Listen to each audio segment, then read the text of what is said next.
before I could drown, I have to see if I could try to swim. Because being a kid, standard 5, being left in a different country teaches you that.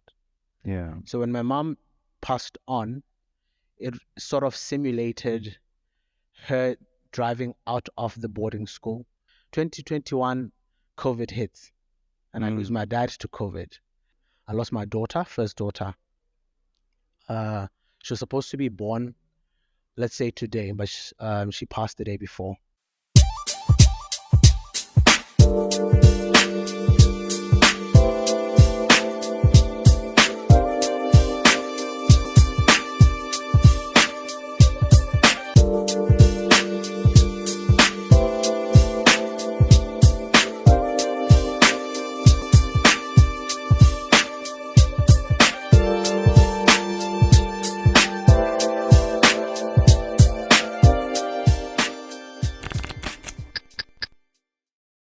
There is the negative side to social media. When you're going through stuff, you get people saying all sorts of negative stuff, and they've got opinions as if they know the entire story. And it's like you're talking about me now. yeah, but if you put yourself out there. Oh, you guys are good. Oh, okay. Oh, okay. Great stuff. Great. Now I'm nervous. I'm nervous. But yeah, of course. I kid you not. I am very nervous. Just know how to hide it under the skin. Yeah. Yeah. Wow. Yeah. Oh, Eitaola, welcome to the social podcast with the Prince. Today, Botswana. I'm kidding. So we have a special guest today on the show, Sibusiso. I was prepping and I was gonna be like Sibusiso the chef, but you have so many things that you are doing, and you also have a 9 to 5. Yeah. Welcome to the show, my brother. Thank you for having me, bro. Thank you for having me. So before you got here, I watched one of your content on TikTok. Okay. Did you do that this morning? Yeah, I literally did it this morning. Like, woke up and thought, let me put out some content, and I just did it. And there you have it. It's amazing. How did you do that? Like, did you And I get this thing all the time. I never script any of my... You don't script it? I never script it. I never script anything. I swear. Just woke up and thought, okay, I've got a bit of time to kill. And that actually led to me being late. I was like, let me just do a bit of content, and I put it out there, and people are loving it. How do you do it? Because I see that yes, there's video, but you also speak behind as if like it's a monologue type of... Yeah, I think it comes first, it's with my history. My mom literally would take pictures of everything. I'd be walking, she'd take a picture, I fall down, she takes a picture. So I've got tons of pictures of myself as a kid. So I think that is more of something I took from her. I do the same with my daughter. So literally, I've got the eye for something. Yeah. Before we started shooting this podcast, I think you saw me moving around with the camera. I saw, yeah. Yeah, so I was just looking for little bits of stuff, and I've got a story already that I'll probably drop as soon as we're done with this podcast. Ooh, so it's already... I can't wait to be on part of your mind, yeah. I can't wait to be like part of your work. Yeah. Yeah. Oh yeah, but I saw the lady who was holding the camera. I'm thinking, hey, this guy, he hired a team player, No, not even. Yeah. Not even. Wow. It's just me and my imagination, really. Oh yeah. So my guy, welcome to the show. We just have a following also in South Africa. Great. You are our first black from Botswana in Pretoria. Yay! Thank you for having me, man. I'm excited. I'm excited to be here. Yeah. Yeah, I kid you not. So tell us a bit about yourself so that our audience get to know more, from your side of the world. Where are you from? Okay. Sibusiso is Botswana, born and bred in Botswana. Both parents are Botswana. I get the question, why am I called Sibusiso? And I always tell people, maybe my mom had a crush of a South African guy called so. That's where I got the name. But yeah, that's just basically me. I'm just that guy. I'm an optometrist by trade. I trained in England, courtesy of our government. So luckily, back in the days when things were a lot better, when you did well at school, you were taken outside the country, and tons of guys have been beneficiaries of my government. So I'd like to believe that I am where I am. I get a question that why am I proficient in English as well, and it's really because of the input of my government. I'm a dad. I think people know who see my TikTok always. I think before everything, I always tell people that I'm a dad because I believe that is such a huge responsibility and it's a huge part of who I am. Yeah. And it goes down to, I mean, before everything else, that's where everything of mine starts. Being a father, I love it because it imitates being God. So, yeah, because God, the Father, yeah. That's basically who I am. Hey, Dr. Yamato, yes, I'm an optometrist. I'm an optometrist by trade. I've got a private practice in a village called Mulepulole, just off Gaborone, about 50 kilometers from Gaborone. That's what I do when I'm not shooting content. Yeah. Yes. Why that? And how did it all, come about? I did mention my government. Yeah. Education is a big thing for Botswana, and when we grew up, you had these sort of careers that were the it careers. Like people wanted to become doctors, engineers, lawyers. I originally wanted to become a lawyer, so that was the first. That was my first love because I was part of the debate team and medal-winning debate teams. Must Oh, okay, yeah. Yeah, I was part of that, and my mom did not love it, and my mom and I were very close. We were very close. So when she did not love it, we had a huge fallout. But because her being my mom, I ended up going towards the medical side. Oh yeah. I think one of her questions was like, "Would you defend somebody who has killed someone?" And and I think that didn't sit well with her. Yeah. Are we talking? If you were to do law, it's obviously against her wishes. Yeah. How is home? Like, how are things at home in terms of culture, the principles, things that you guys practice also? My mom was a very liberal person. Like, I remember one of the stories she used to tell me was she once got in trouble for traveling with me to South Africa to Zimbabwe when I was 3 months. 3 months old. Culturally, you can't do that. You can't even go to the shop. Now my mom takes me to a different country altogether. So she was a person who worked in her own sphere. Yeah. But notwithstanding the fact that we are cultural people, we do follow certain practices, we do certain beliefs. Yeah. But yeah, I'm a very liberal person. That's just me culturally. Even at home, that's who we are. Do you think now, as the modern times, do you think we've lost that, and why do you think? I know, of course, it will be the media. Yeah. But since we are also becoming the media. Yeah. Do you think that? Because I also want to balance between Botswana and South Africa. Yeah. What's your take on when we look at culture? Because I think maybe somehow we might have lost, 100%. the Ubuntu side of it, but 100%. That's my take as well. We've lost a lot of who we are. Yeah. And I think it boils down to, like you're saying, the media, what we are fed, what we continue to feed others. Mm-hmm. And of course, the fact that we never have that passing down of knowledge through generations. Oh, yeah. Like, Black people don't write. So how am I going to know the cultural practices of 100 years ago when there's no literature?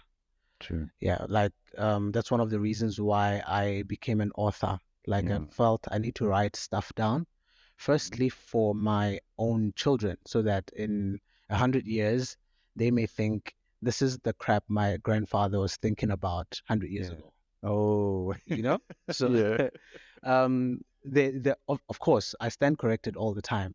They could read that and think this is nonsense, but at least they've got a point of reference. Oh, yes. So when we write, there's a choice between this is what granddad thought. I think it's wrong because ABC. You know what I mean? So that's one of the reasons why we lose ourselves first as a people, and we lose our culture. We don't have the handing down of information. I think that there's a saying that when an old man dies, 100 books or something like that die with him. Just that wisdom dies off when it's never passed to other generations. Yeah. Yeah. So what we do on this show, we also, because the social with the Prince, I follow people on social. Yeah. I know you virtually met some of your friends online, but you haven't really physically met them. Yeah. And I know you're also here in South Africa because there's this event coming up, at which we'll talk of later on. Who are some of the people that you're talking to that are influential into the space of social media? I think we mentioned Malum Foodie, of course, as one of the guys who's doing amazing content on TikTok. But like I said, I'm fairly new on TikTok. Before I started, I think in October, and so I don't know quite a number of people. That's a year ago. That's when you started. Yeah, less than a year. Less than a year. I think about 7 months or so. Yeah, so I don't really know a lot of people. Bro, have you seen your numbers though? Like you're following. My numbers are quite okay. I think they're okay. They could be better if I could put a bit more effort, and I will put a bit more effort. But yeah, they are okay. You have a big number though. Yeah, but if you compare to other content creators out there, like from Botswana, you have your William Last. William Last is on what, 15 million followers now? Yeah, He's crazy. He's working with Obo Robot Boy, and he's doing crazy stuff. He's literally doing crazy stuff. He's touche. Yeah. You get there's a girl called Waone in Botswana. I think people call her Purere, something like that. Yeah. She's doing crazy numbers as well. You should have her on. She's a character. You'd love her as well. What kind of content do you put out? Because I know it's been 8 months in the game now with big numbers. Yeah. What do you normally put out? Because what we're also trying to do, going back to us being the social with the Prince, we would invite, different characters, people who are in sports, in music, to get to know what they put out there. Yeah. Because you find in most cases you would share your content, maybe it's educational stuff, but we would want to get to know the person behind the content, like why you do certain things like that, you know? Yeah. So what type of content do you put out there? I'm a storyteller. Yeah. That's my bread and butter. So I thought to myself, I used to put out content about eyes and taking care of your eyes, but I didn't quite enjoy it. People might have not been interested, maybe. Yeah. But also because I didn't quite love doing it. But as a storyteller, I come from the frame of thought that I can influence behavior, Like storytelling is something that is ingrained in us. Back in the days, in our culture, I would sit by the fire and you'd listen to a story. In our culture, they call them mainani. I think in your language is inganenkwane or something. Yeah, inganenkwane. Yeah. So inganenkwane has actually turned out to become like something funny now. Inganenkwane. The influence, yeah. So, but that is so rich because it influenced how we behaved. Inside there was a lot of wisdom and how we need to perceive life, Yeah. So I think storytelling for me is that. So my content is pretty much storytelling. Yeah. And telling it from my eye, trying to say something to the world with a certain subject. Sorry. I'll give an example with my daughter. Like I'm selling a story that modern fathers are present fathers. Ooh. So I'm with you there. Yeah. So I'll take my phone and shoot content and tell a story about a weekend with my daughter. And it doesn't come as easy any more easier than that. Yeah. So I have twins, and actually, this is the first time I'm saying this on camera. Okay. Reason of doing this, because you also mentioned something about our, ancestors or elder people not writing books, us not finding the blueprint from our culture. Yeah. Is I realize that as much as they see me, there's nothing that I'm leaving behind besides your assets and stuff like that. There has to be like a blueprint. Yeah. So I thought, what are the other ways that I could have archived?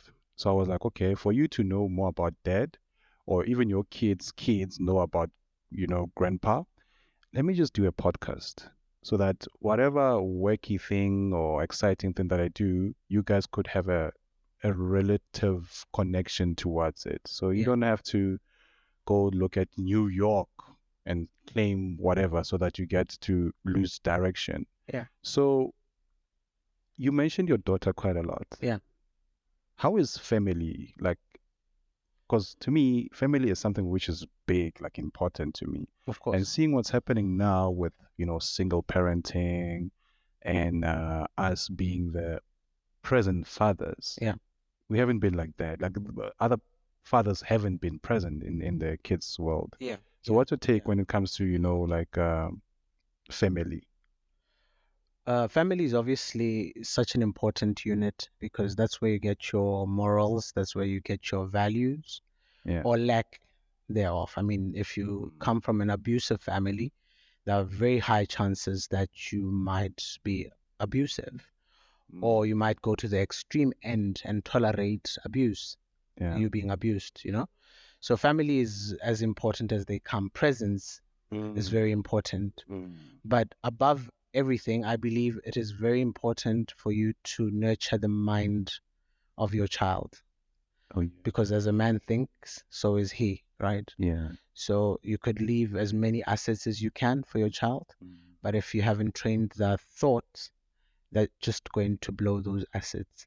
Yeah. You guys have got a thing called I blew it, I think, on your That's some content. Interesting content. Interesting content. We need something, But for you, I think it's important for your child to be part of your podcast, not as a interviewer or a guest, but to be running around so that it is ingrained in their mind. What not only does. just to watch, but to also be a part of it. Yes, pass me a cable, press that, do this, because the mind of a child is like a sponge.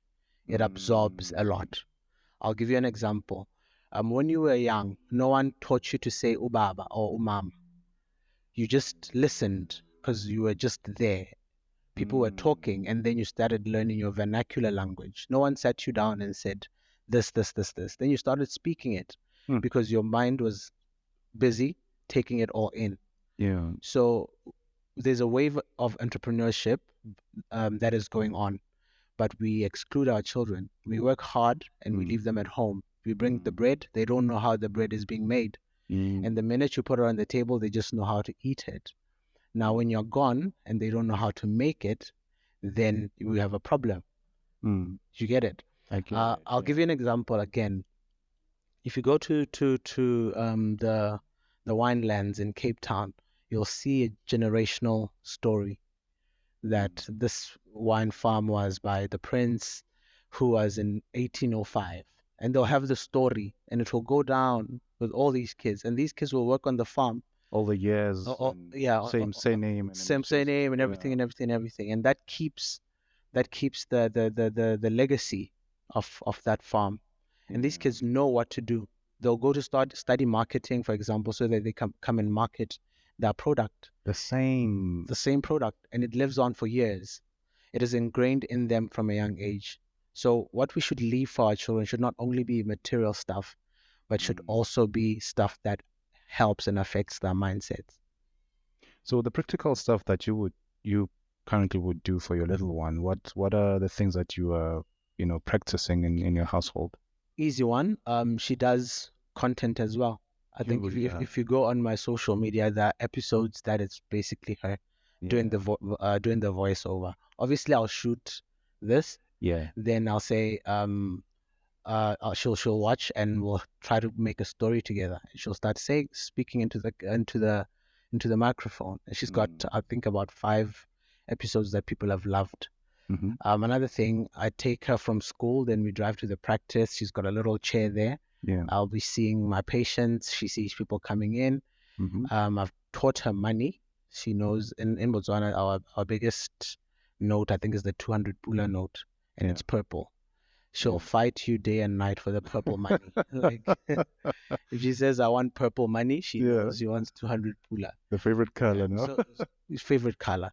I've made an account for her, a kiddies account. So we get to the shop and we have to buy something. I said, use your card. So she knows that you can pay, that you pay for stuff. Because it's very saddening when you get to realize how young ladies are living life without wanting to pay for stuff. Oh, then that's a whole taking us back now. big Who's it's a paying the pandemic. bill? It's a pandemic. I saw that on TV Yeah, also. it's a pandemic On Scheme Sam, where this guy said, let's go 50-50. It's a pandemic because we're breeding young girls who don't want to see the value of working for their own money and the independence that comes with it. Yeah. You know, we're breeding young girls who believe that indoda must. Right? And when indoda must comes with a lot of toxicities and you being abused and you being torn apart and you being done all sorts of stuff that you get to realize that nothing is for free. You pay for it somehow. True. So it's either you pay for it with your body or with your mental health or with something. You pay for it. So there's quite a few things that you also do, which I know there's a 9 to 5 and there's content creation. You're also an author, which you also mentioned. Yeah. And you fall in the line of, I know there's one book that you wrote, Succeeding. Yeah. Yeah. Yeah. Take us through that, because before we went for a role, you mentioned that you had to cut it, like you had to stop writing, you know. Yeah. Succeeding on Purpose was my first book. I had an idea of Succeeding on Purpose when I was in England. That was in 2011 when I finished school. Succeeding on Purpose was a title that got people trash talking, because first and foremost they're like, you're not successful. Why are you writing What would you about do? success? Yeah, I thought, right? yeah. And it was intentionally named like that because the key thing or the operative word there was purpose. Was that succeeding within the spheres of your purpose. Right? Yeah. But just because when you are coming from, how do I put it? When you're coming from a people who have been suppressed financially for a long time, everything is money. And don't get me wrong, money is very important. Yeah. So people will start first by judging you with how much you have in your pocket, right? Not judging how much impact you may have over their lives, right? So I was pretty much talking about purpose, how we are all built for something. Yeah. How we're all built to achieve a certain purpose. So I did that in I released that in 2015, I think. Then I did my second book, Transforming on Purpose, which was a sequel to Succeeding on Purpose. Yeah. Then I stopped writing. I think I was on a book tour, a national book tour, when I lost my mom in a tragic accident. That's why I stopped, because I didn't have, but there were a couple of other traumatic things that happened, and losing my mom was the ultimate. 2017, I lost my first daughter. She was supposed to be born, let's say today, but she passed the day before. I'm sorry to hear that. Yeah, so it was probably one of the craziest things to ever happen to me. Then 10 months after that, I was driving to a place called Mahalape. No, Soroe, sorry. That's where I'm from. And as I pass Mahalape, there's this commotion. There's a truck and there's a car. And you know how an accident scene is like, right? Yeah. But luckily, I passed that scene when they had already removed the cars. So the only car that was there was the truck. The big truck, you know, these abnormal trucks. And little did I know that my mom was there, was in that accident. So having passed there 2 hours later, so she had already been moved, obviously, to the morgue or wherever they take them after an accident. And that totally broke me. So I had to put off the book tour because I could not function, you know. The following year, when I thought I was coming to do a comeback, I think Transforming on Purpose happened after I was doing a couple of speaking seminars by invite. I'd spoken in South Africa before. I'd spoken in Tanzania. So I was still trying to build that profile that was as well. The build up, because Yes, I was still building that profile as well. That's when all of this started happening, and so I had to put it off. A year later, I get involved in a head-on accident. Yeah, I saw on your I saw it on Facebook. Yeah, there was a head-on collision. yeah. I had a head-on collision with some guy. He was pissed drunk. I was driving from Gabs to Serowe for an unveiling of a tombstone, a family member. Then I got involved in that. And I think it really kind of, it destroys you, you know? Like I said, my mom was my best friend. We fought a lot, but she was very dear to me. Yeah. Fast forward a couple of years, that was 2018 when my mom passed, right? 2019, I have a car accident. 2021, COVID hits, and I lose my dad to COVID. Yeah, my dad called me at Wednesday evenings, like, "Hey, Sbu, how are you?" He used to call me Ted. "Hey, Ted, how are you?" "I'm fine." Says, I got the COVID." "Oh, okay. How are you feeling?" "No, I'm all right. I'll be fine." That's your dad. That's my dad. Friday, I call him, and I could tell he's struggling to breathe. "Dad, did you go to the hospital?" I went to the hospital, but they said I should isolate, whatever. You know the story of COVID. Yeah, right? yeah. Then Sunday, I woke up and I kid you not, I dreamt that I was walking into a mortuary, and the person on the bed, you know, when you come to view people who have passed, and the person there was my mom. And it took me back because I thought my mom is already late. Like, It's a strange, strange thing. I was at my my friend's house. My mom was a very clingy person, so sometimes I try to. I visit my friends a lot, so I could come and sleep at your couch because I'm that person. I don't mind as long as I'm with you. I could just come sleep at your couch. So I'm at my friend's house, and I wake up and I tell him, "You know what? I think my dad is passing on today." That's after this dream. I believe my dad is passing on today. He says, "Man, stop talking nonsense." He brushes me off. Yeah. But I had a strong feeling that I'm losing my dad today. So I try to call him at 11, and he answers and tells me, "Ted, I'm struggling." And I tell him, "You'll be okay." So I try to arrange a med rescue to go get him, or He's at home by that time. yeah.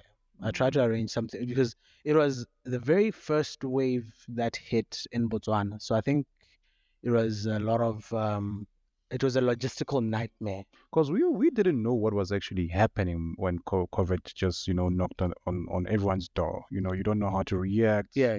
Because I saw like on the news that people started having chest pains.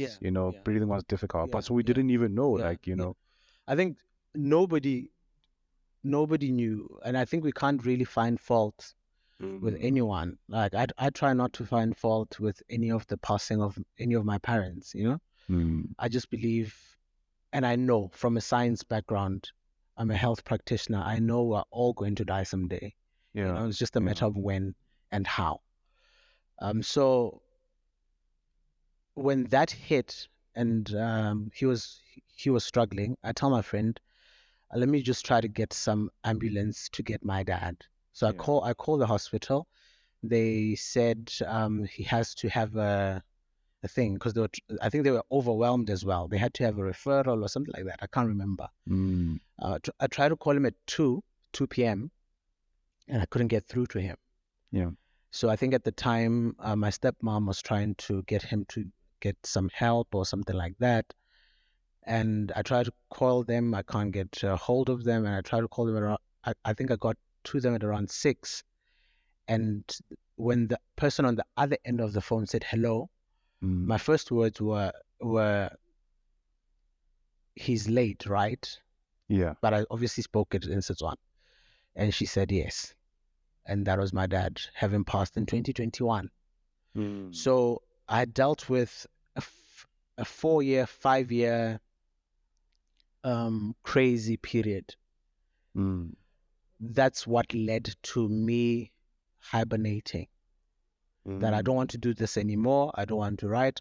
I had a lot of invites to come and speak. I said no. I had a lot of opportunities to do work with certain brands. I said no. So up until last year, 2022, that's it, right? October. I said, you know what? Let me just try to do something with my life. And what can I can't mourn and cry forever. What can I do? So I took my phone, started, like I said, it's second nature to me. Started taking pictures and videos and threw it into the social space, and people loved it. So, but before we go to the stuff that you're currently busy with, you've seen, you've experienced a point in your life where you lost people. Yeah, tons. What was going on in your head in that period? Emotionally also speaking, because I can only imagine. Emotionally, it was terrible. It is a terrible place to be in, and I feel I suffer a great amount of anxiety now, which you didn't have, which I didn't have before. I didn't have. Okay, obviously, we all worry, like it is a biological thing, you know. Whenever you get a fright, fear is natural. Yeah. So there were days, but there were days I could get afraid of something. But when it comes to a point where it's anxiety, now it becomes a medical condition. Yes. You know, where you worry about almost everything. I could get a sore on my foot and I'm worried. I don't know what it is. Am I dying? Am I leaving my daughter behind? I have that. You know? Yeah. It's you're a hypochondriac. That's what they call it in medical terms. My daughter could go to school, come back with a flu, and I'm freaking out. Am I going to lose her? And you were not like this before. And I wasn't like that before, because this is obviously a result of what happens to you. You know? That's why they call it trauma. Even when somebody hits you with a stick or a hammer in your head, they call it a trauma, right? It means something keeps on hitting you. So I was getting a wave after wave of traumatic experiences, and you're bound to break at some point. So you broke. So I broke. I became a nasty person. I became a less tolerant person. And obviously this comes after self-introspecting. Like after I lost my mom, I honestly could not care less what you thought of me. I don't think I'm a bad person per se, but I became less tolerant to your opinions. Like, I don't need to impress you. The person that I grew up always trying to impress is not here. So who are you, pound to pound with my mom? You know what I mean? Oh yeah. So yeah. That is why even when I was doing this content, I got backlash for it. Really? TikTok content. People were like, "Why is Mudisa is a shepherd in our language?" So I go to the farm and I cook for the guy who's looking after my livestock. That's what the concept is. Yeah. Right. Yeah, So I have a farm not too far from the city. So I go there and I cook for this guy. And people are like, "Hey, this guy's a privileged guy. He's cooking for this guy. He's trying to get the girls. He's..." At some point they were saying, "Oh, maybe him and the shepherd, him and Mudisa are in a relationship. He's the wife. He's cooking for the husband." Yeah. But I couldn't care less because I know I've been through worse. Yeah. So because you've lost so much, so it's like whatever. Yeah, it's like whatever, man. I don't know you. You know what I mean? And I think you need that with the advent of social media. anybody can attack you from behind a keyboard. They would not know you. They would not know where you're Never from. They even don't even know seen your you story, before. Yeah. and they already have formulated an You just idea. take that caption for them to Yeah. respond, And they take it. critique. They already believe they know you so much as to come for you. So it was a very terrible time in my life. Terrible time. How do you come back, or is it a process? Or are you still going through the process? And then, what tools or methods have you applied? I think for me, I don't want to sit here and claim to know it all, because I understand people who go through anxiety and depression. Sometimes with my TikTok videos, I address that because it is a black hole that is infinite. Sure. And if you fall in there, sometimes you struggle to grab onto something and there's nothing. But for me, I'm lucky because of how I was raised. I was raised by a woman who's very strong, who I've seen.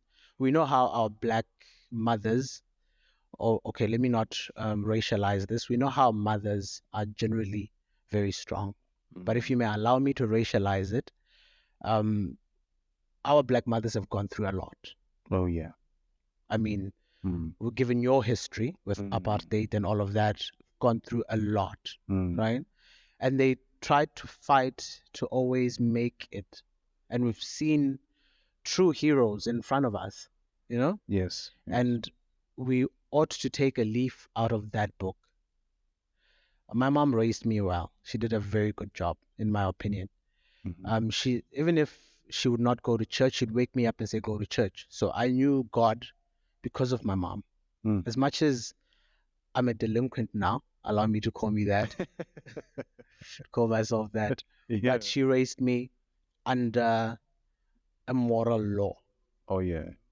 So I know God, and I've experienced God in ways that if I was to explain to you, you probably think I'm bluffing. So I held on to that, and that's what kind of gave me my true north. The tool, yeah. Yeah. Secondly, she would engrave it in our hearts that even when you're going through the most, you must toughen up. I went to boarding school when I was in standard 4, if I remember, in Zimbabwe. So you left Botswana and went Left to Botswana. Zimbabwe. And that is when you left with your mom to Zimbabwe. No. My mom was an academic. She studied in the University of Zimbabwe, just off of Bulawayo, in a place called Gwanda. Yeah. They've got a faculty there or something like that. She also studied in Swaziland, studied in the UK as well. So she was big on education. But the first instance I was telling you about was when she took me to Zimbabwe. I think she had a dissertation or something to submit, and I was three months old. Yeah, that was the first time we went to Zim. Yeah. And we've got pictures of that. I was crawling at a hotel in Zimbabwe. But I went there when I was standard 4 or 5. I'm not too sure. If I tell you the story, you'll be shocked. She basically put me in the car, told me I'm switching schools. I do not know where. Yeah. So we drive, and we were living in a town called Francistown, and we drove for about 2 hours to Bulawayo. So I get there. Yeah. Mom's like, all right, you're starting to live here. So the road trip ended up living here. Road trip led to, I'm leaving you here. And I'm like, what? And this is a different country, different language, different people, of course, different cultures. And I know no one. Well, luckily, there were a couple of Botswana who lived at the boarding house where I was left. So, and I got to meet phenomenal individuals. Some are in South Africa now. One guy is my friend. He lives in Fourways. I got to learn new languages, new cultures, and I got to be very self-sufficient. Yeah. Like, before I can ask you for help, I exhaust my own resources. Because of your mother. Because I believe that I should do something for myself first. Yeah. You know? Before I could drown, I have to see if I could try to swim. Because being a kid standard 5 being left in a different country teaches you that. Yeah. So when my mom passed on, it sort of simulated her driving out of the boarding school when I was there for the first time. The link that you've experienced. Yeah. That is why in life you connect the dots going backwards. So when I lost my dad, immediately after the funeral, the burial, because it was a COVID funeral, so you were given 2 hours to do everything, to put the person on the grave, cover, and disperse. Was it also extreme with you guys in Botswana? It was extreme. It was extreme. You were supposed to be a distance away from the gravesite. And see the body. Only a few people could see the body. I didn't. I couldn't take it because of everything that had happened prior. Having lost my child and my mom, my dad was the only thing that I had very dear to me. Are you the only sibling at home? No. I've got my brother. Oh, okay. I've got my other sister as well. No. When my dad passed, got to learn that I've got other siblings. That is why I'm trying to compute in my mind how many siblings I have. Yeah. You get me, black parents. So, but between my mom and my dad, I was the only kid. I think that's why. When I lost my dad, I couldn't go see him because I was fearful of what it would do to me, because I'd seen my mom, I'd seen my child. You know, when they bring your child and they give it to you and they say, this is your child, and they look like they're sleeping, but they're gone. Allow me to quote the Bible. It says, hope deferred makes the heart sick. So you literally fall sick when something you're hopeful for disappears. You shut down. If you were to be given a deal of 2 million rands and you're supposed to sign it tomorrow, then in the evening you get an email that I know that deal is off. You get sick. It's an extreme foreign feeling because you don't know how to react. Yes. And it stretches you between two extremities. Like first you have this, now you don't. Yeah. That's what loss and death does to you. So I didn't want to see him. Do I feel like I've faulted him? No, because him and I had something deeper, and I know he understands. Well, you're close to your dad, because I know 100%. Not in the best of ways. Like him and my mom separated, and one thing I credit him for is he never ever at any point in his life disowned any of his children. He obviously has his faults, has his flaws. I've had bones to pick with him. Yeah. But he was always welcoming and he always loved me. How often did you spend time with her? I'm asking this because my twins, they stay in Durban. Okay. I'm in Pretoria now. Yeah. I even, when I drove home yesterday, parked the car, look at the stars, and I'm like, they're not here. Yeah. Which was a very emotional space in my time. Yeah. So now you have a little one now, and then we show up, we parents. Yeah.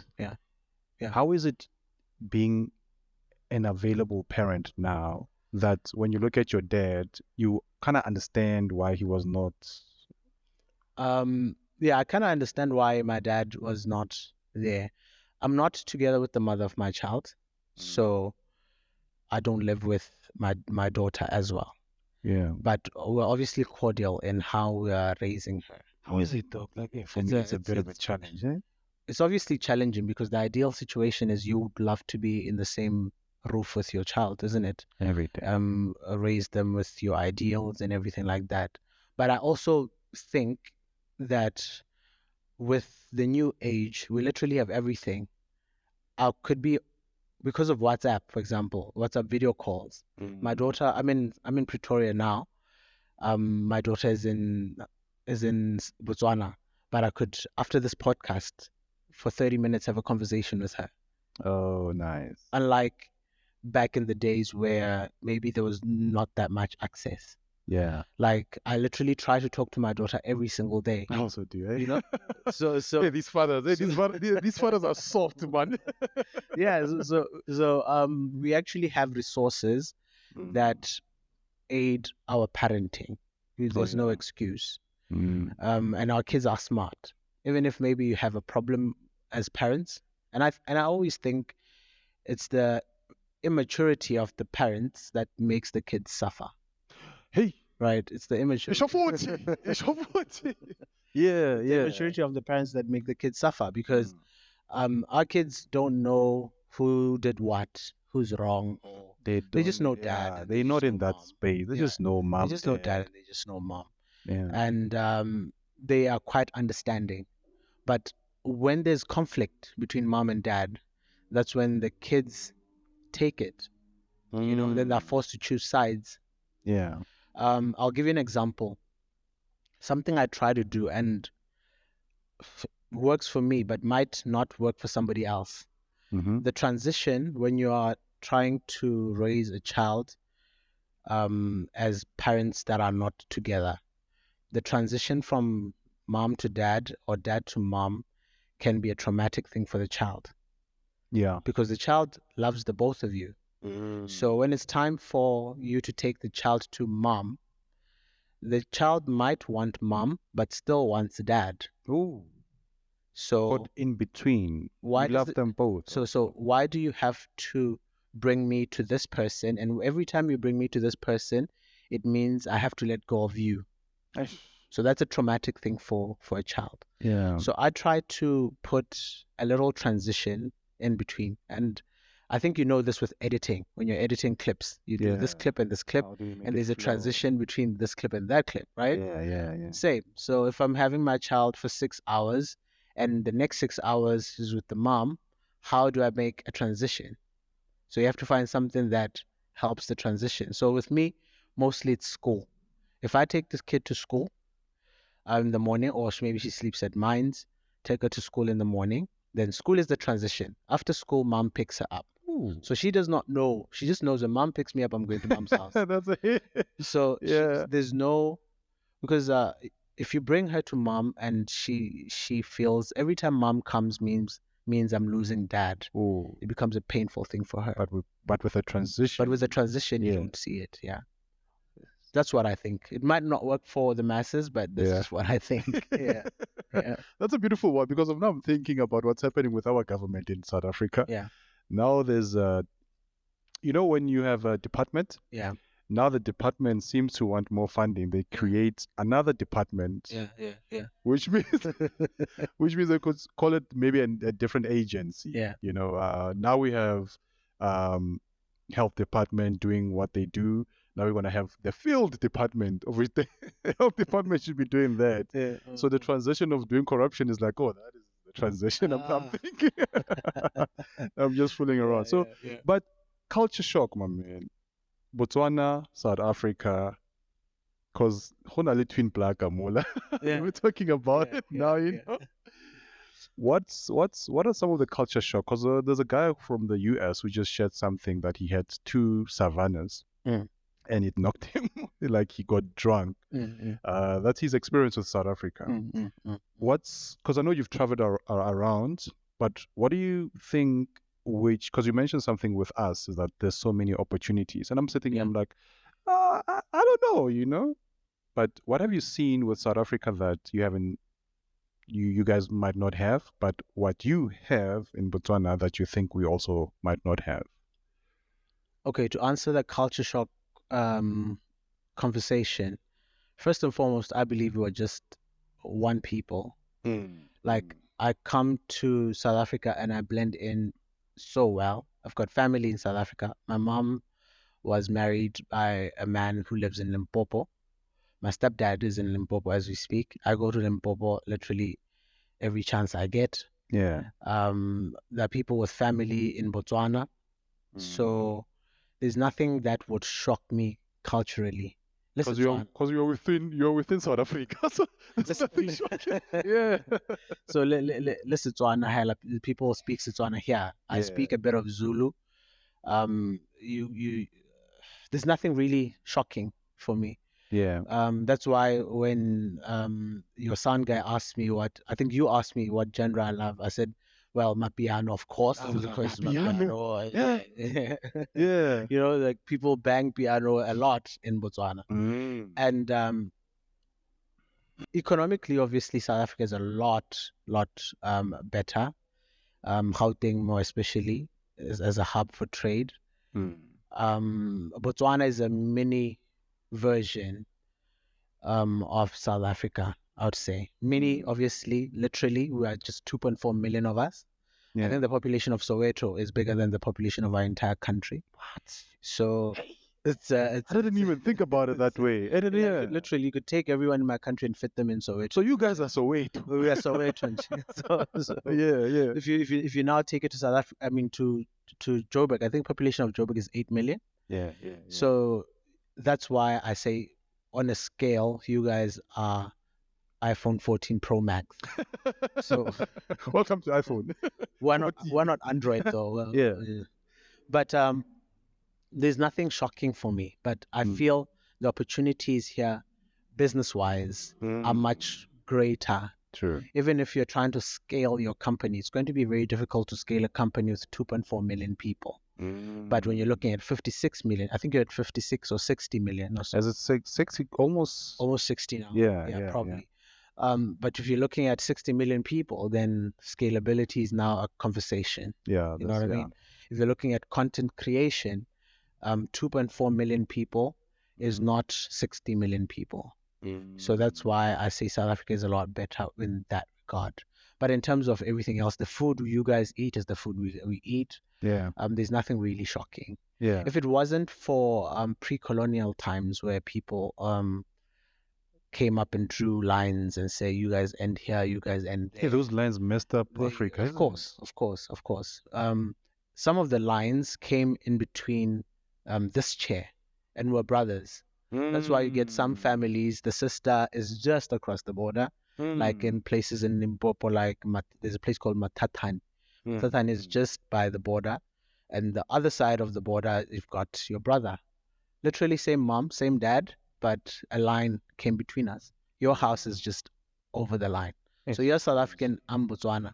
Now I need to hate you because you're South African, and you're taught to believe that because you're South African, you're much better than me. Yet and it's like that, have you realized? Yes. Yeah. And yet only a line has come in between us. But we're from the same mom and dad. Because I mean, now we are claiming Uncle Waffles, like she's from Swaziland, right? Yeah, Swaziland. Yeah. So, but like, hey, but you guys are notorious for claiming the good things. Like, come. Next thing you know, William Lassell is from Rustenburg. William was also from South Africa. You know what I mean? You're notorious for that. Yeah. So William was from South Africa. No. He was not from South Africa. He started sticking his tongue out like all the time. Yeah. But when he went to US, we were like, he's South African. You know? Yeah. Next thing you know, you'll be from Mafikeng or something. We're going to be claiming you soon. You'll be claiming me soon. Yeah. So, here's the thing. I love food, ne? I want to know about you and food. Because I have a friend of mine, Noah. I don't know if Noah's going to prepare something. Noah is here. He's thinking, let's episode,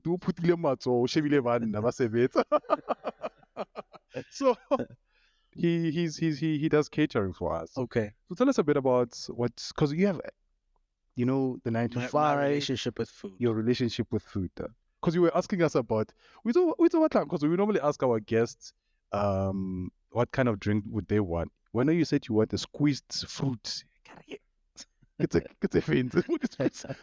Ramo squeezer or squeezing in. So no one was like, hey, panicking. Hey, where do I get these fruits? Like, how are we gonna squeeze these fruits? And I was like, okay. Chefs normally have a delicate, approach to food. It's not only just the taste of it, but it's also passion. Yeah. That also brings you in. Why food? Why that? Because also know that you have an event that you're going to be attending. Yeah, next week in Pretoria with Malum Foodie, and I think it's hosted by Tumelo. Yeah, it is actually hosted by Tumelo, a local guy called Tumelo. My relationship with food is toxic. You can see by my size. No, that's good. No, that's a joke. You're killing me. But I'm not a chef at all. Yeah. Had never been to culinary school. I just love food. Hey, but don't know your content. I just love food. And because I love food, I'd spend time on Food Network, food channels, and watch. Yeah. Dog. Plus, There's a cake show that I. plus the shows are actually very, very nice, right? Yeah. I'd watch some the Ultimate Braai Master. You guys have that here as well. I'd watch some of that. I must say, Botswana feeds off a lot of content from SA. Our TV, like our DSTV, we have a lot of content from here. We grew up on SABC. Oh, lolo. Back when it was still Simunye all the time. Mzini guys. Mzini Wezintsizwa guys, Makubane and all of those guys. We used to Yeah. watch a lot of those things. Generations, even before the Legacy, When they got fired. Jam Alley, all of that. Yeah. So, I do watch a lot of content around food, but also it goes down to my mom having two boys. So my mom had two boys, and she was into food. I think even her she was a teacher. Her career path was home economics. Then when she went into home economics, she branched into food and nutrition. That's where she was working. That's the subject that she was heading as a head of department. But then growing up with a mom and having two guys, somebody had to cook at home. Oh. You see where this is going, right? Oh, yeah, yeah. And yeah. now you're cooking for somebody who's a teacher who mugs. Just you present a table and she looks at it like, no. Hey, it's not. So she was a tough customer. To impress. So if you had a restaurant, she was that customer. If she walks in, you just want to shut the doors. Like, I don't want to serve this one. My brother is actually a much better cook than I am. He's amazing. So growing up, not being foreign to the kitchen, just led me to being able to cook, and the passion or the love for Food Channel and the love for food itself led me to doing what I do. So I'm not a chef, and no insult to professional chefs. They do what they do. I'm not a chef. I try to tell people, like, I came across a tweet from someone who's like, hey, this guy's not a chef.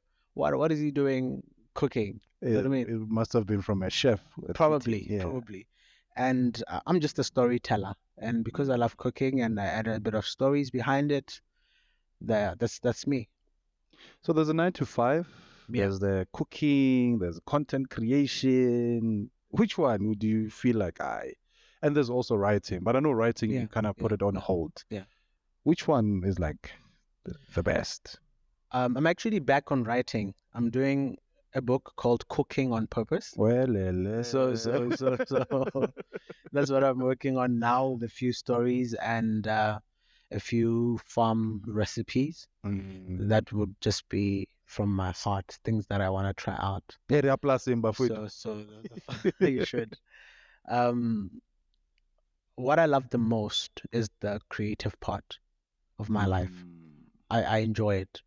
Not that I don't like seeing my patients at the clinic. I do, but if I could, and I was thinking about that the other day, that if I could, I would actually wake up and just go create content. Create the content. Join us. Go to the farm and just create content. Yeah. Yeah, because I feel content creation is a very big thing because it outlives you. True. It's generational and it affects multitudes of people. From a little farm in Botswana to sitting on a podcast with the Prince, just is testament of how big content creation is. I was just telling you how William was in Ethiopia the other day. I think it's Ethiopia or Somalia. It was 15 million people, and William is from the same place where I have my practice, where I have my eye practice. So he does come for eye checks. No. I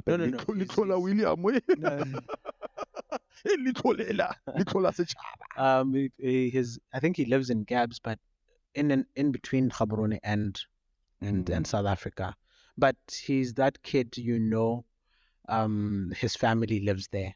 Oh yeah. Right. Yeah. And for you to see him doing what he's doing now is a testament of how big content creation actually is. Mm. But above the glitz and the glamour, it's actually the impact. Ooh, you know, true. how 100 years from now, somebody could listen to this conversation and pick certain things. Okay. So if you were not called to do that and put it in the social sphere, then somebody who was going through loss like myself would never know that it's possible to go through loss and actually go through it.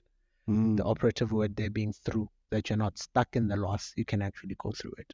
So that's why I love content creation, because you could do stuff that could speak to someone and actually change somebody's lives.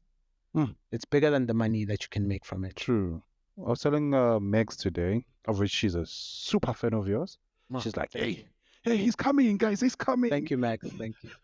She just showed me your upload this morning. I'm like, yo, don't want it. I'm like, Megs, we are prepping, Megs. Megs, what's going on? And you know, for her to check you out, I agree with you that we wouldn't have actually met. Yeah. And then I'm like now following you, Linda. I'm like Megs and now. When you got here, I was like, I'll put it on the face. I'm like, hey, let me not act like, start distracting you. We're family now. Yeah, we're family now. Yeah. So, but other things that you're doing, you mentioned the farm. Yeah, well, unfortunately, you guys don't have a lot, but we have. I had to come for you. I have to come for you guys. Yeah. I mean, but you can imagine 2.4 million people in Botswana. Of course, there's quite a bit of land to go around.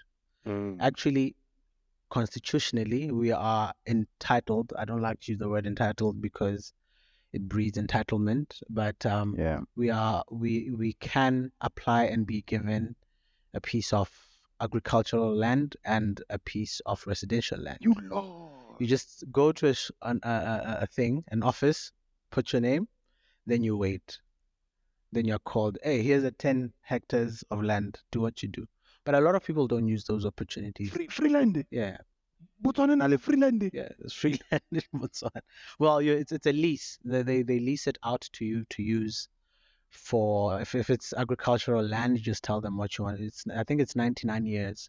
I'm not too sure, but it's around 99 years that you can, but they never really take it away from you. Sure. Yeah. Hey, I wanna move. Where's the mic? It's 2.4 million people, so yeah, but like, yeah, Botswana compared to us, we would be in each province two, or even, But I'm thinking, nah, man, dog. SA is big. Well, it's compared to Botswana, it's kind of bigger than Botswana. Yeah, I think we should also get free land. What do you think? I think it's unfortunate given your history, isn't it? That socially you guys have been segregated for quite some time, and I think I was doing a bit of research it was a conversation I was having with some friends that over 70% of your land is not owned by the native guy. Gosh. So who will give it to you when it's not owned by the native guy? So if you're looking at the remaining 30%, I think only about 4%, and these stats, somebody will check these stats. Yeah, but I think about 4% of land in South Africa is owned by the black guy or the native guy. 4%. I hope I'm not instigating other conversations, but I'm just saying, you are unfortunate in that regard. So it's not really your fault. I might, if I may add, it's how the system has oppressed the people of this country. And no wonder you have a red mic covering, because hey, Julius. No, that's why I said I hope I'm not instigating anything. Next thing you know, people are doing around here. So, so you have a farm. You also have a residential space. Yeah. But both my farm and my residential spot were bought. I bought them with proceeds from my other job as an optometrist. Oh yeah. So I'm still waiting for my official one that I'll be given. Yes. Squeeze it in. So you're also into branding. When we look at your content creation, I don't know, like I'm struggling to get, not only to get, but to shape myself in a way that brand could also, strike a deal with me. Yeah. Tell us a bit about your recent deal that you just recently got. Maybe o ka squeeze yini la? I'm not party to tell you about the one that I'm currently on in South Africa. I think they'll give me a go ahead Oh yes, in the coming weeks. Hey, there's one in South Africa because I know the one in. Yeah, that's one of the reasons why I'm. Yeah. Oh, on your upload today, you said you have a business meeting with. Yeah. But in Botswana, I represent a group called Trans. Trans is a retail group in Botswana. We signed a deal last week, but we had been in talks prior. It is I'm happy. I'm okay to be working with them. Yeah, millions are coming in. Happy. Okay. Not yet, but in due time, hopefully. But it is a big brand. I believe brands can hop on to content creators because nowadays we're literally on our phones possibly half of the day, even, or maybe a third of the day. You're on your phone. True. Yesterday I was out eating at Call, and in a lot of tables, people are on their phones, right? So if people are spending so much time on their phones, where else can you advertise than on their phones? Oh, darn. Right? So yeah. So that's why people are marketing is going to the phone. To the phone now. Yeah. No longer just on TV. No, like when was the last time you actually watched TV? Like I watched TV probably yesterday just for the Champions League final. Oh yeah. And then it's just few and far between. So your conventional media is still alive, but slowly but surely dying away. Like your radio, podcasts are now. Yeah, they are the thing now. Yeah, so it's now the world is on your phone. So brands have noticed that and they want to align with that. So how much are we talking? I heard you guys and your SARS are very terrible, so I don't want to mention numbers yet.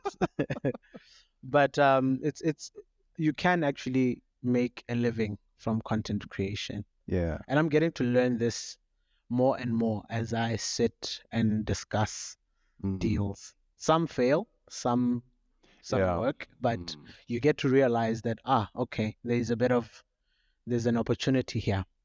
Something could come out of this. So just like a young kid, maybe 10 years old, it's like asking, how did you get that deal?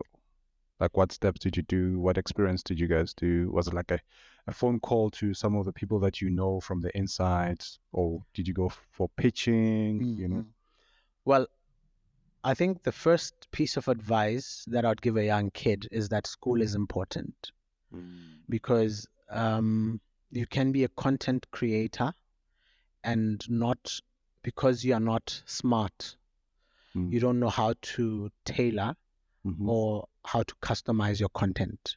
The right things to say that could appeal to the right people. Oh, wait. I'll give you... We don't know how to say the right things. No. Yeah. I'll give you an example with the content, the TikTok that I did this morning. I was pretty much showing this guy really wants to listen in our conversation, right?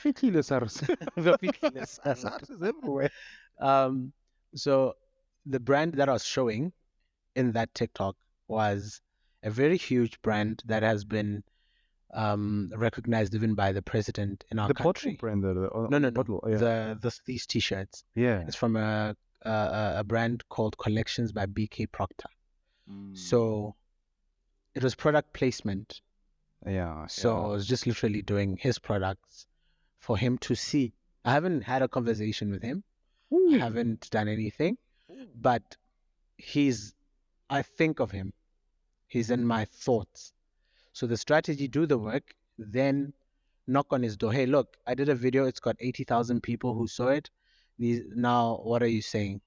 He could come and tell me, no, man, piss off if he wanted to. But if he wants to align, he will align. Of course he should. So that's what I'm saying. It's just School is important because it teaches you strategy. It teaches you the right things to say, the right things to do, and the right doors to knock. Though, so when I'm cooking at the farm, it could appeal to anyone who does retail. Oh yeah, yeah. Because it's ingredients. Oh yeah, yeah. Now I'm cooking at the farm. It could entice anyone who's into farming. So now it could be Botswana Agricultural Board or something. I just name dropped because if they listen to this podcast, I'll tell them I mentioned your name in Pretoria. What are you saying? You know what I mean? So you have to kind of know how to move and what to say. But it's unfortunate though that corruption also plays a big role in our.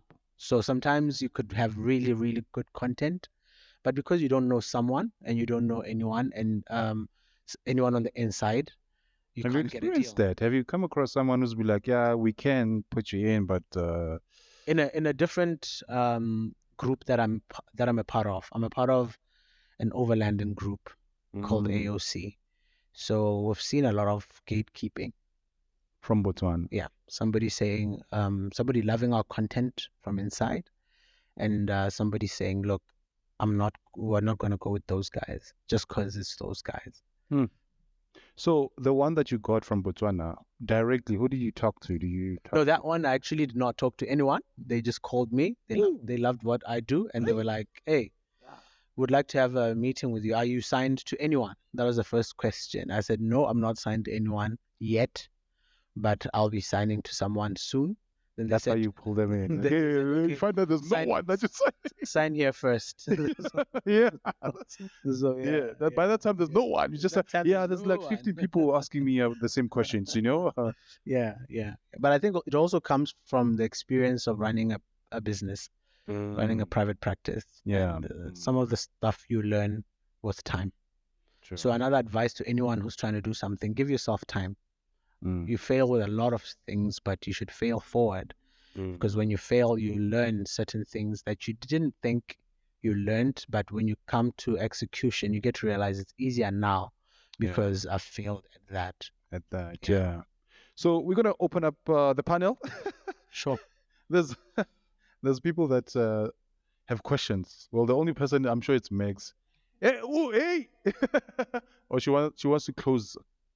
So yeah, what we normally do, we just open to the floor the crew to find out how much did they give you, like the cash. Hi Megs. Hi Megs. Welcome to the social podcast with the Prince. And Megs. Anyway, I wanted to ask about your relationship with Modisha. Yeah.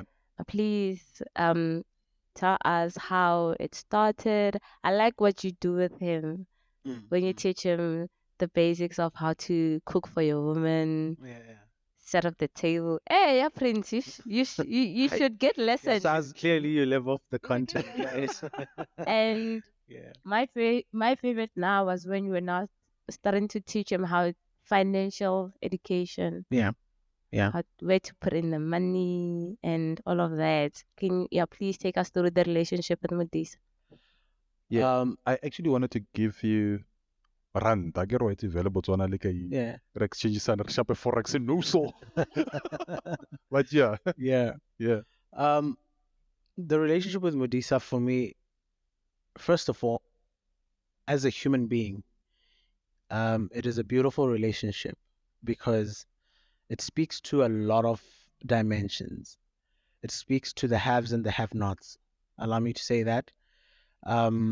It speaks to classicism. It speaks to, and I say classicism because we've suffered where people are placed in certain classes that because you don't have, you can't roll with me. And even our own folk, we do that. I can't hang out with you if you're not seen there or if you're not driving this. So these are some of the things that I wanted to disband with this relationship.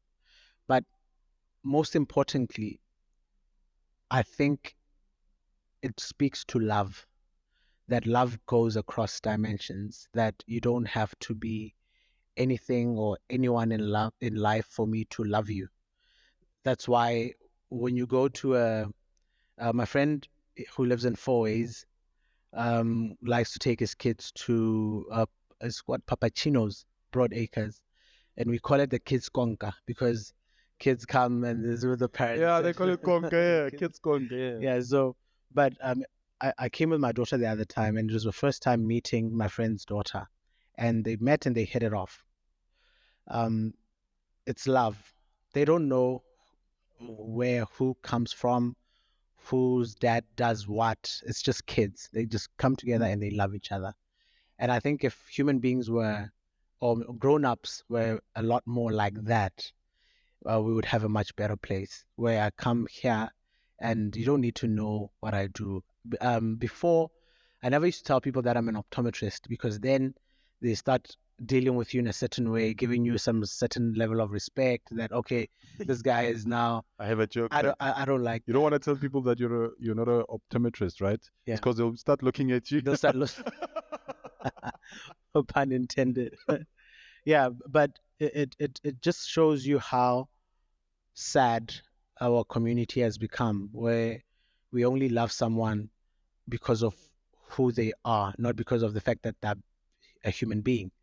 So I was just trying to disband that with my relationship with Modisa. But I love him as a person. I love him as an employee. I met him before. Okay, let me be honest with this. There are actually two Modisas, but I shoot with one. There are two guys who work at the farm. The other guy is the camera guy. So, so I relate with them the same way. But I love them a lot.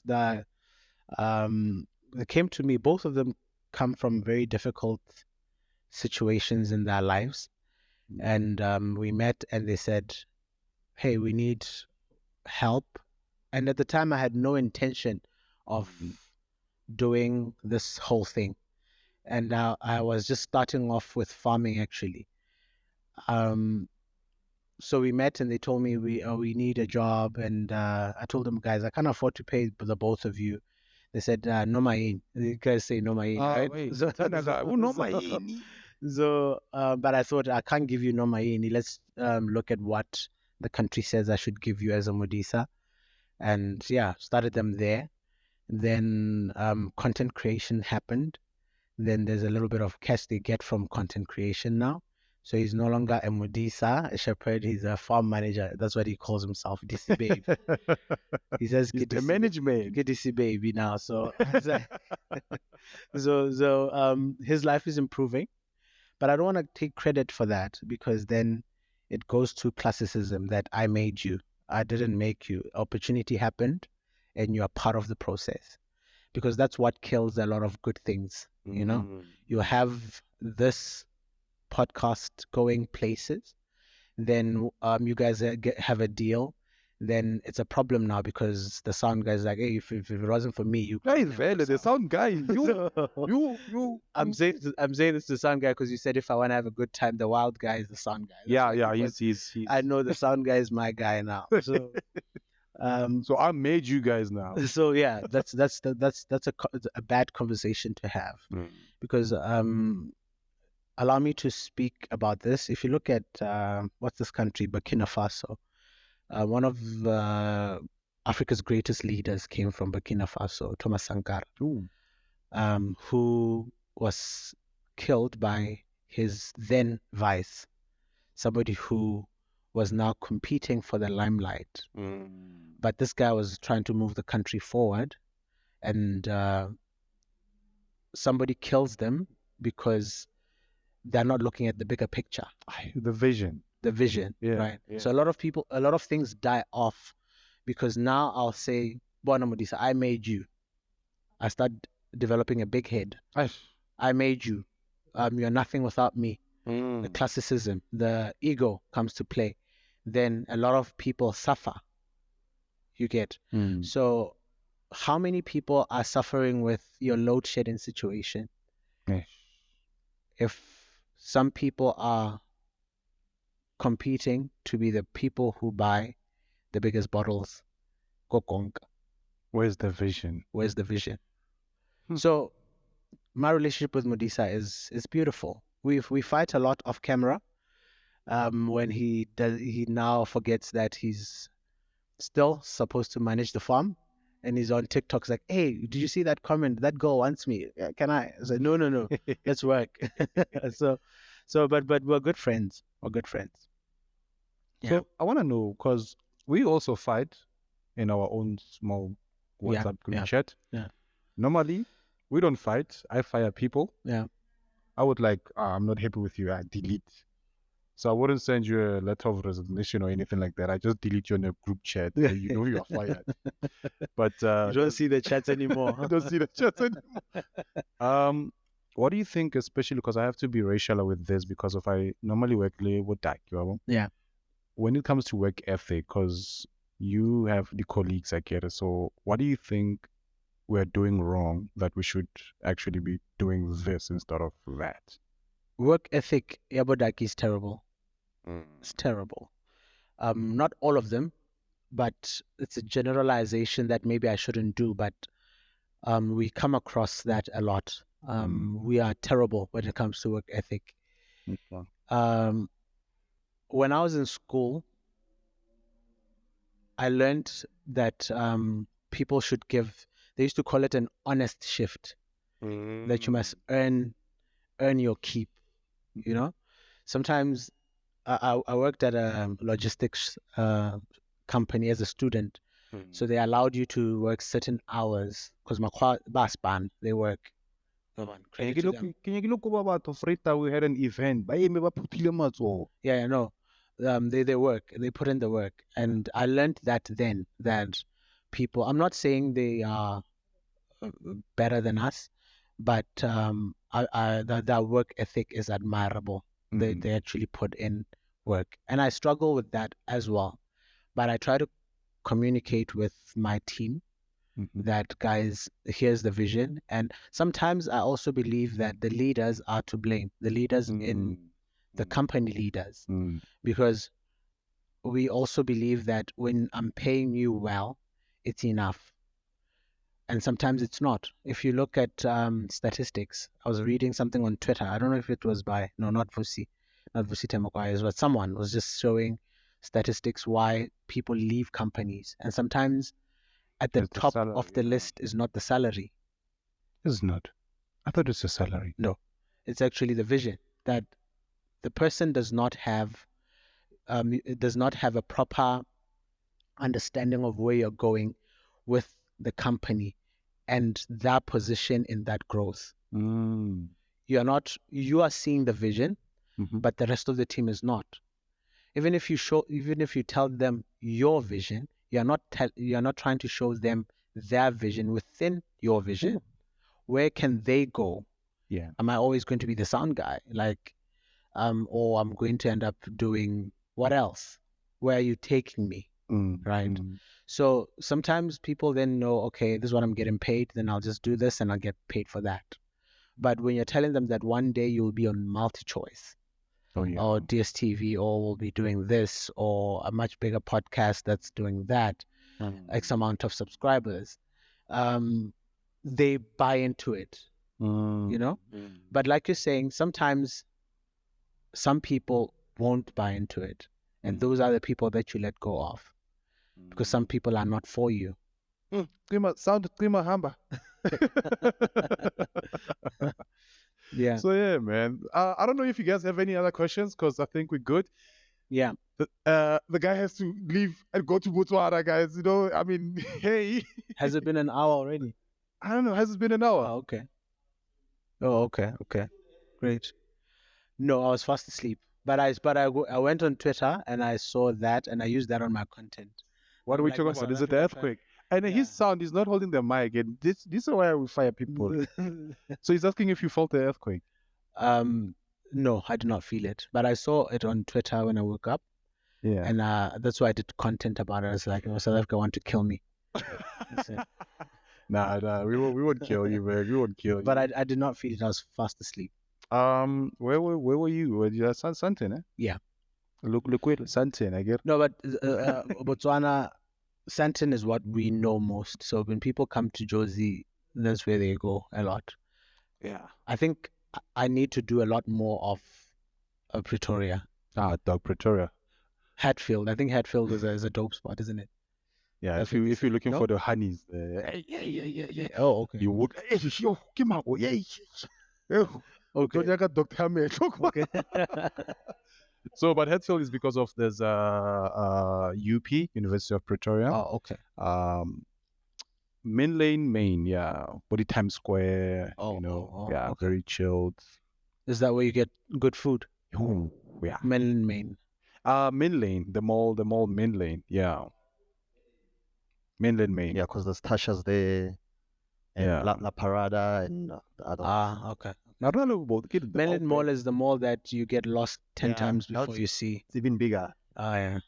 Yeah, now it's bigger, dog. That. But there's also Mall of Africa. I've been to Mall of Africa, yeah. But I think Mall of Africa is smaller than Main Lane. I don't know. Yeah.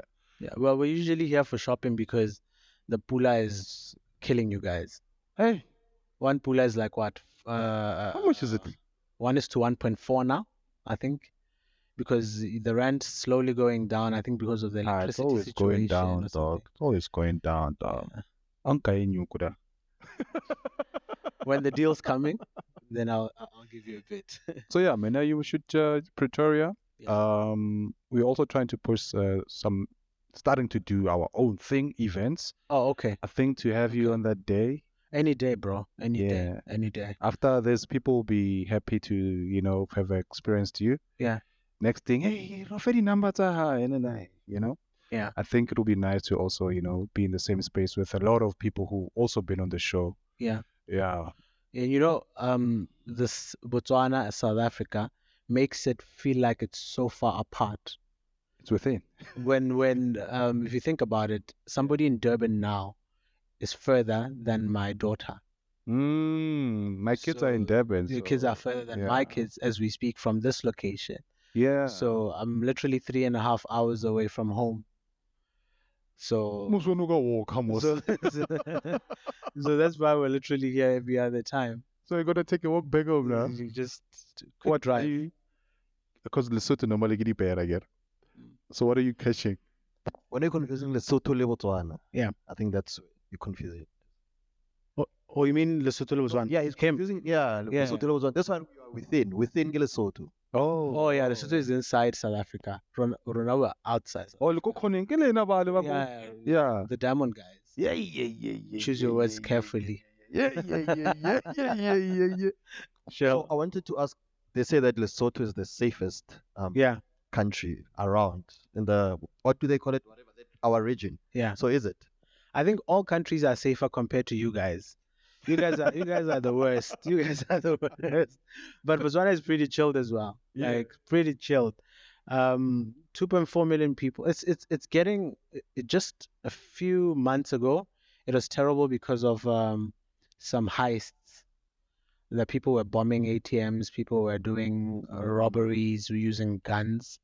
But deep down in our hearts, we know it's coming from that country that does not have electricity.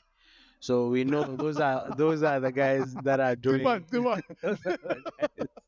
Those are the guys behind the heists. But I mean, our police generally don't hold guns. Like our police don't hold guns. I was sure. But yeah, But honestly, the prisons. How like the prison? Do you have like a big prison like? Yeah, no, we do have a prison. We do have a prison. Yeah. Okay. But I was sharing a picture with my friend. He stays in Joburg, and it was a car, a prison car, a prison vehicle had broken down, and they had parked, and the prisoners were sitting under a shelter, and the warden was just chilling with them there as well. Like they were just waiting to nicely get back into the car and go back to prison. I think you've seen it before. So and like you have like angpal. Do you still Huh? have that kind of death penalty. Do you have Yes. you still have death penalty. Of course, Botswana, you kill somebody, you die.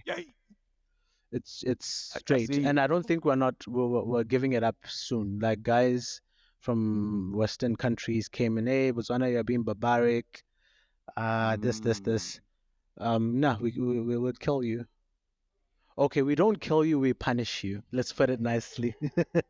Put it nicely. It's crazy like what we have here in terms of xenophobic tags. No, People. Botswana are very nice people. Yeah. We're very nice people. Do you have Somalians Yeah. opening shop? Yeah, we have Nigerians. We have some, not as much as here. Yeah. Like I said, I think people come here because of the business. This is a business hub. But your side, is it controlled? Would you, if something Yes, happens? you have, but you do have your foreigners coming in, opening up shops.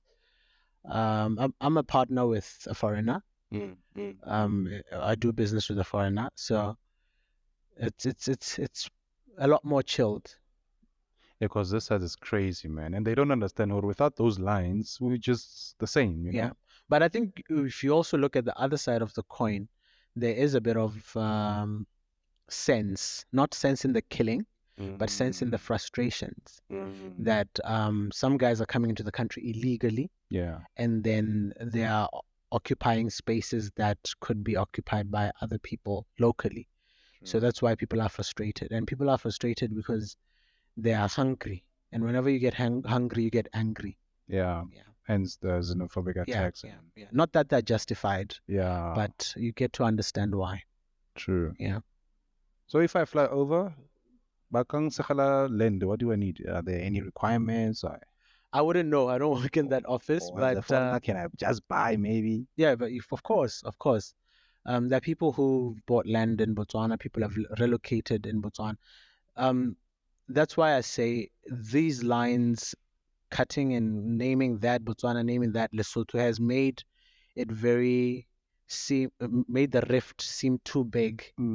Like someone would imagine working in Pretoria as too far. They better go South Africa when they're in Botswana, but they're just here. Just here. Yeah. Like I was just having a conversation with a friend that why shouldn't I have an optometry shop in Rustenburg?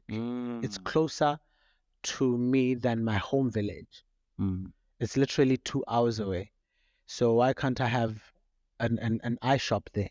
Yeah. But because I think, hey, you could go South Africa. It's not like it's too far. Why shouldn't you have land in Botswana when it's only 3.5 hours away? True. You just literally get on the N4, shoot straight, and you go to Botswana. Yeah. Are we guys good? I'm good. Yeah. Charlie's loving you. It's like, can't wait to watch this episode. Charlie's our camera guy, editor. Okay. He'll be like editing your shots like for the week, and listening and watching you, editing. Yeah. So, my man, we appreciate your time, man. Thank you so much for having me, bro. I had so much fun. So much fun. You're so good with interviewing. Your team is also good. I felt comfortable. I'm still waiting for squeezed juice, but the reason for the squeezed juice is just purely inflammation. There's so much sugar content. But anyway, that's another conversation. Can we do another one with you? So we're gonna have to do another one. We have to be a bit more concerned with what we put into our bodies. So that was just Jones wants. Yeah, I know he's very Can we conscious. do another episode with him in Botswana? Go farm. Yeah, of course. You guys are more than welcome to come to the farm. Okay. More than welcome. Just let me know. We just do logistics where you guys. My farm is not too far from the capital city, from Gaborone. So it's just literally a 25-minute drive. You guys rock up. You can line up a few other influencers, some that are even much bigger than me. And you guys could jam. You could have some in the city, some at my farm. Nice. You'd jam. Nice. Yeah. And the Gerald from Zim, ne? Where he has an episode. And get to experience another country. Yeah. Yeah. So Gerald was saying people gotta get passports. Why don't a lot of South Africans have passports, guys? Dog, I don't think we want to leave. You guys don't want to leave. Yeah, we're fine with this earthquake. I think it's trying to shake us a bit and tell us to go to, Yeah. A lot of us actually do not have, Like I said, my mom was married by my stepdad in Limpopo, and a lot of those cousins there, they don't have. So when my mom was getting married, everybody's running to sign, make passports. Can I take a document and say? Yeah. So yeah, I But you think should come. You should I come. think yeah, it's a good setup. When is the best time to come? What do you think? Maybe In terms of if we were to come through, di warning, din saning, is it like around November vibes or? Dinta in terms of entertainment or Because we also wanna, if we're doing a podcast, like with us, if you wanna go to Grahamstown, there's like those Grahamstown arts festivals. in terms of our entertainment scene is not as good as SA. You guys are literally the leaders in entertainment in the region. Like we're actually looking forward for what's happening in SA. So people come for your balcony mixes and people come Copy for copies. yeah. I think Casper and Nasty are having a tour coming up, and we're already looking forward to that. So people come this way instead of that way for dance, you know. But Botswana, if you wanted to experience the culture and we're good with tourism, but unfortunately, Gaborone is not your tourism place. Like if you wanted to see proper tourism and the Big Five, and that's Botswana for you. That's what we offer. So in terms of dancer, not a lot. It's not. I don't know if you know this, but our Big Five have babies now. Yeah. I mean, our the money, the note. Yeah, they've changed now. Our Big Five have little ones now. So, but yeah, man, thanks so much. Thank you for yeah. I appreciate you. I appreciate you. I don't know if you guys have anything to say. Yeah, that's the little babies. Now I get it. Okay. Okay. So when Pula comes through, you know, guys must drink. Now I get it. Yeah. So yeah, but yeah, guys, you have anything? We're good. We're good to go. Fun. Yeah. Appreciate you, fun, man. You know. Thank So where you so can much. people follow you? And of course we're gonna put like links on our socials there. Yeah, it's just my name, Sibusiso Kgosikhumo. Facebook, Instagram, TikTok. Okay. Yeah, that's just my name. Thanks, my man. Cheers. So from me to you guys, we appreciate you. Oh, don't forget to like and subscribe. Yo, we went so deep that I didn't even ask the guys to like and subscribe. They must like and subscribe. Yeah. Shangani boy going to Botswana. So from me to you guys, Cheers.